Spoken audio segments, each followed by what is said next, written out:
Charlie Chaplin, one of the most famous filmmakers and actors of all time.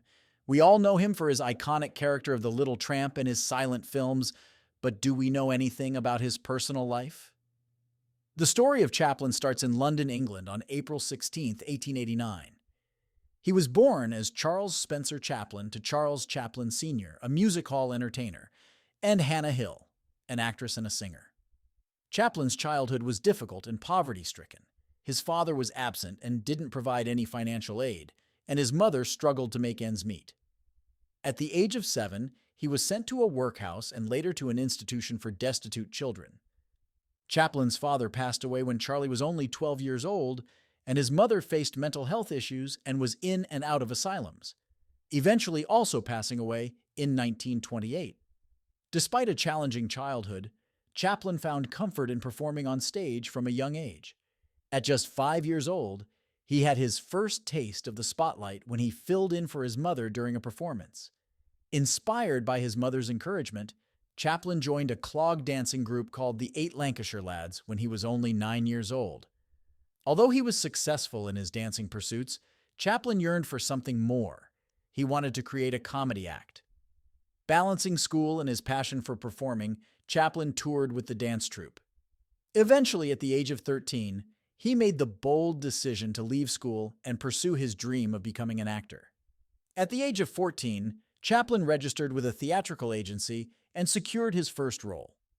Although the show did not succeed, Chaplin's comedic talent was recognized and praised by reviewers. In 1910, Chaplin traveled to the United States with the Fred Carno Company, where his performances, particularly A Night in an English Music Hall, made him a hit with American audiences.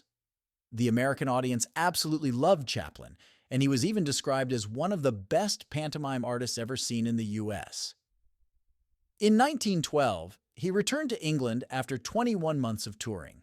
Not so long after, in October of the same year, he returned for a new tour in the United States and later signed a $150 per week contract with the New York Motion Picture Company. In 1914, Chaplin appeared in his first movie, Making a Living, which he strongly disliked. However, Charlie's second movie, Mabel's Strange Predicament, was the start of his most famous character, the Tramp. According to his autobiography, Chaplin selected each part of his costume as a contradiction to another part. The pants were baggy but the coat tight, the hat small, and the shoes large. He also added a small mustache as part of his costume to make him look older without hiding his expression. During 1915, Chaplin became a cultural icon. Merchandise featuring Chaplin filled stores. His likeness appeared in animated shorts and comic strips, and he became the subject of various songs. At the early age of 26, Chaplin rose to become the film industry's first global celebrity and one of the world's highest-paid individuals, thanks to his contract with Mutual Film, which earned him an annual sum of $670,000. In 1919, alongside Mary Pickford, Douglas Fairbanks, and D.W. Griffith, Chaplin co-founded United Artists, an American production and distribution company. Through United Artists, Chaplin and his partners sought to finance and distribute their films without the constraints typically imposed by commercial studios, thus ensuring they maintained artistic control over their work. In 1924, Chaplin married Lita Grey, who was his second wife after Mildred Harris. They married when Charlie found out Lita was pregnant, at the young age of 16. Their marriage was marked by scandal and the possibility of Charlie getting charged with statutory rape. The marriage only lasted 2 years, and in 1926 they divorced, Lita accusing Chaplin of abuse, cheating, and perverted sexual desires. In the 1940s, Chaplin confronted a series of controversies, stemming from his increasing outspokenness about his political beliefs and his personal life.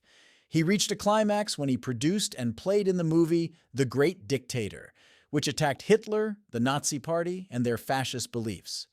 The movie was banned in every Nazi-occupied country, but turned out to be Charlie's most successful film at the box office.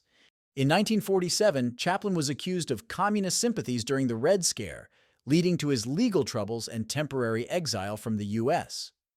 As a result, the movies he produced during this time faced huge difficulties due to political controversies, and he was denied re-entry to the U.S.